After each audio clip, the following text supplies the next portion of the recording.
All right, everybody. How is everybody doing? So we are coming up on part 4 of Camper 6.0 build. And as you guys can see, the frame is mostly constructed. All right, but don't worry, you didn't miss much. I'm going to go over the entire build. However, this could be good or bad news. I've had a creative change of heart in terms of the final finishing on this camper. Originally, I was going to do the painted finish like you see on 5.0, but as I was building it and kind of working into the project, I had a change of heart, and I am actually going to skin this with the cedar planks, so it'll be very much like a couple of the original campers I had. Now, before you leave, I know there's many of you who wanted to know how I made 5.0. I am going to still talk about that through the course of this build. The very next video I do will be a detailed aspect showing how I would make the walls. And finally, with a very minor exception of the planks that I already have on here, the way that this frame is constructed is exactly the steps and processes that you were doing if your next step was to skin it like 5.0. I just had a creative change of heart. I apologize, guys.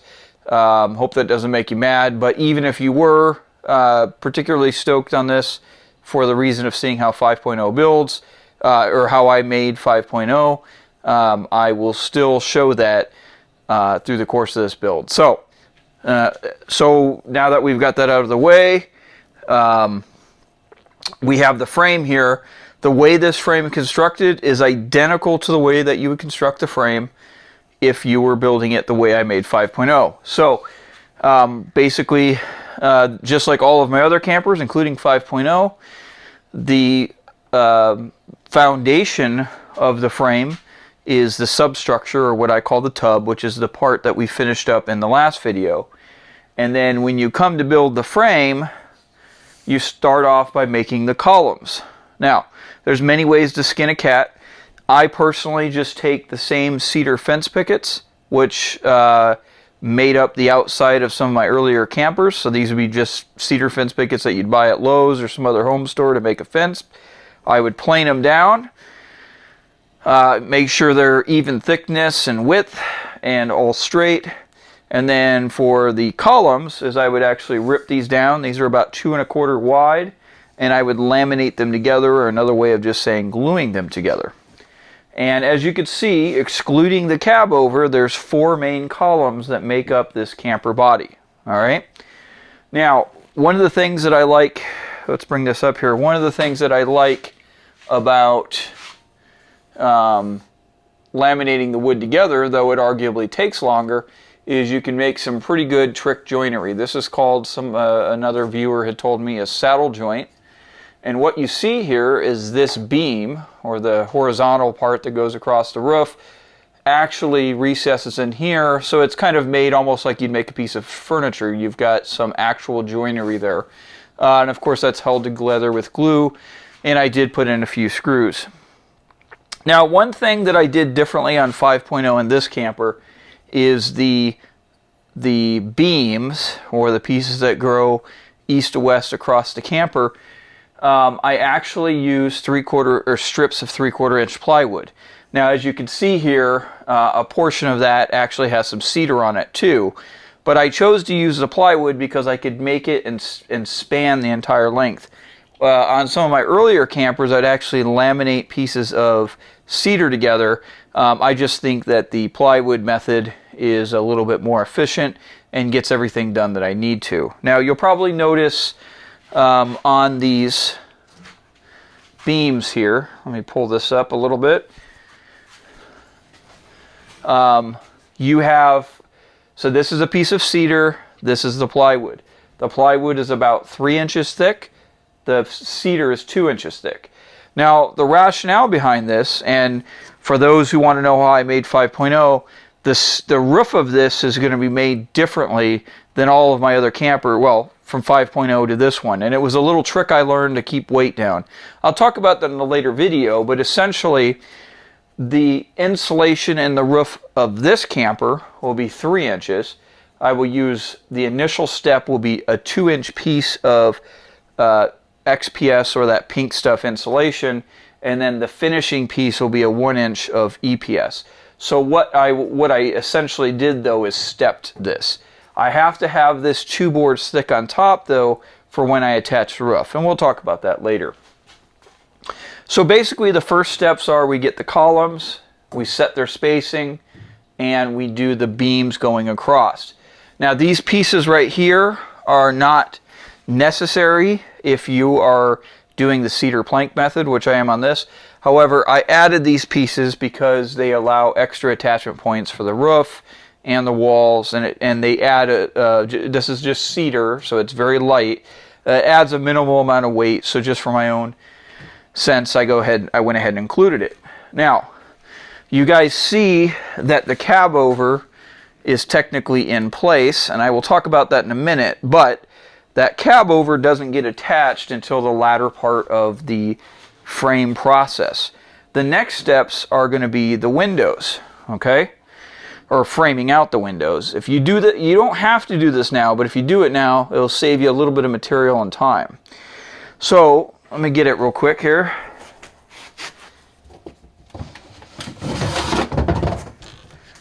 All right, so for all of my campers, I use traditional RV style windows. Now, obviously, this is not the window that go in this particular spot, but the way that these work is this.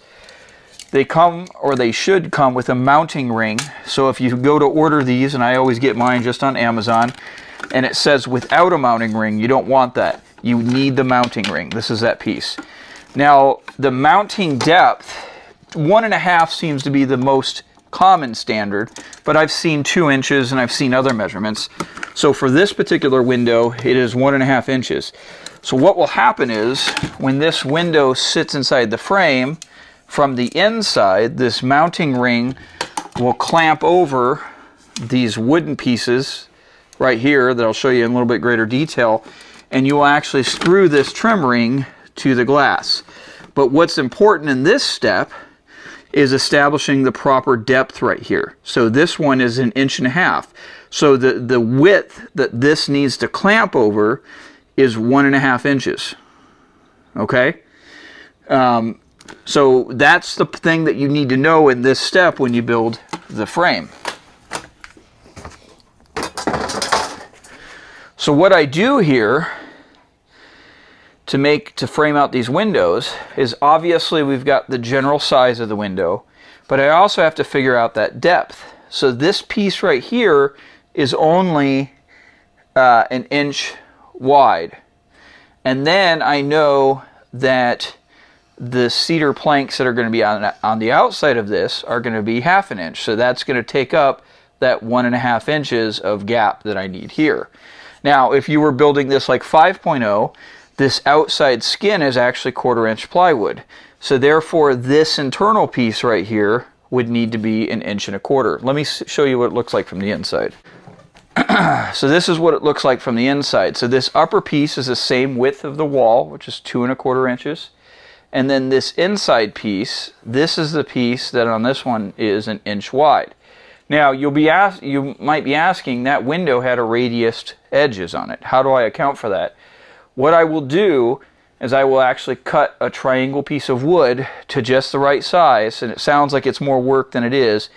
I will fit that in there, and then when I route out the wall from around this frame that I had made previously, the window will fit in there with no gaps. Okay, so recap the steps. I make the columns, I make the beams, I frame out the windows.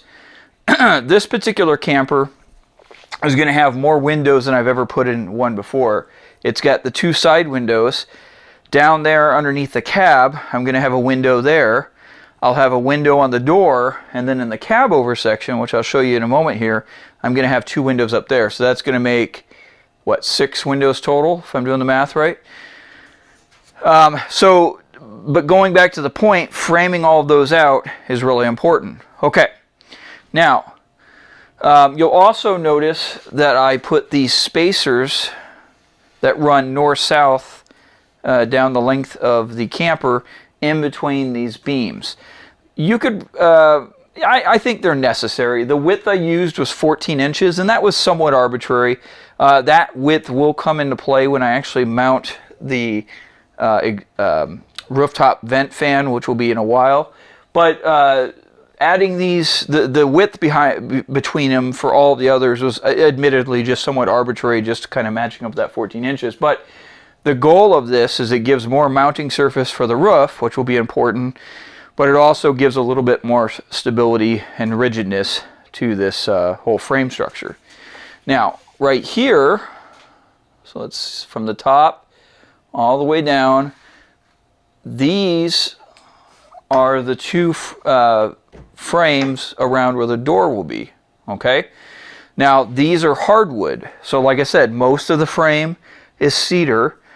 The two vertical columns here that make up essentially the door frame, I used poplar. And the reason I used a hardwood is because the lock set for this door will be in this. Obviously, you want a really good and strong mounting point for the hinges for the door, but also, and perhaps more importantly, this is going to use a residential lock set, just like your door handle in your house. And so where the deadbolt goes through, I want a big chunk of hardwood to lock that in to make this door lock up securely. Okay, now this camper I think is going to be really neat. It's got a lot of really neat shapes, and it's really hard to capture in the garage, but I will talk about that in a minute. But let me touch on a little bit what I did with the cab over. So the floor of the cab over, I actually made as a separate piece and installed it on the camper after the fact. Now that's a departure from what I typically do. Typically I kind of build out the cab over with the piece by piece to this. But just like I made the tub, so if you guys remember from the last videos, the way that I made the tub, so these surfaces and the floor, which was essentially a sandwich of 1/4-inch ply and the XPS insulation with some wood structural framing around the edges, I did the same thing for the floor of the cab over. And then I essentially just screwed it in place. Right now it's being supported by some objects in the front, though it will probably support its own weight at this point, but I do have it supported. I screwed it in place, and then I framed out what would be the cab over. So we're going to walk over here. Again, it's in the garage, so it's really hard to get it. But so in terms of defining the shape of the camper, okay, that gives you a pretty good view of what we're looking at here. The real important parts for defining the roof line and the shape of the cab over come in when you put in these initial columns. Now you could build just a camper that was essentially a box and it would make it easier, but if you wanted any kind of incline or decline or kind of a swooping arch to this roof, the height of these columns and then the subsequent beams will define the roof line. So on this one, you could see from this point, from this column going back, there's about a 5.5–6 inch drop. So the rear of the camper is going to angle in a straight line relatively downwards. The separation between this column and this column is there at the same height. Now, you guys see right here, I already built the the wall, okay, using the cedar planks. So if you've not seen my other videos and you don't know what I'm talking about, this is what they look like. I had to do this because these were what was tying the strength between this column and this column together. And then this column had to bear a lot of weight when I actually attached the cab over section. So I went ahead and put these in. If you were building this like 5.0 though, you would just screw up 1/4-inch plywood in this area right here, okay? Now, many of you might be asking how you attach it. You would attach it with screws and brad nails. Then their next question is, well, how do you make it look smooth and clean it up? And it's automotive Bondo. We'll talk about that in greater depth later on. That would be as if you're building a colored wall like for 5.0, okay? But this one is going to be the cedar planks. So the rest of the body will be framed out with these cedar planks like you see here. Just for now, these are, I only did these just to hold a key structural part of the frame together, all right? Now, going back to the overall profile, The windows for the cab over are going to sit right here in this area, and just like the other windows, I frame those out, okay? The space from here to here, so this is my first column that I actually built in to the cab over, very similar to how I would have done it on the rear. This column is the same height as this one, so you will have essentially a flat area from this column to this column. And then I had a curved swoop right here, and then a 40-degree decline. All right. So all of this is held together with screws, brad nails, and glue, wood glue where I can. Let me show you how I mounted these columns, so the columns in the main body of the camper, to the camper itself. So I believe we talked about this in the other video. So this side piece right here, okay, comes up at about a 7-degree angle, okay, and this is attached to the main tub down here. And then the column in the main body of this actually is attached with glue screws and brad nails to this piece right here, okay. Now this will later be finished up, will be sheathed over with a piece of cedar, but for now I just went ahead and painted it black, like the bottom of the tub and the bottom of the cab over, just for some weather protection, okay? Now this was a different way for me to attach these columns, and it was a really strong method. Now what I had to do, and what you guys probably don't notice, but I'm going to talk about in another video, is these columns right here actually tilt back at a 3-degree angle. So the top of this camper, it will be slightly narrower than the back. There's some other really interesting and key shapes in here that I'll talk about later. But this is how these are attached here. All right, guys, here's what we're going to do. This video is getting quite long. This is part 4 of Camper Build 6.0. I'm going to stop it here. Ask any questions that you may have. I'm going to post this soon, and then I'm going to do another video in a day or two, and I'm going to talk about the philosophy of the shape of this camper and where I want it to go. But I'm not going to bore you with all that in this video. Thanks for watching. Thanks for all your interest. Like, share, subscribe, and so forth. Thank you guys so much.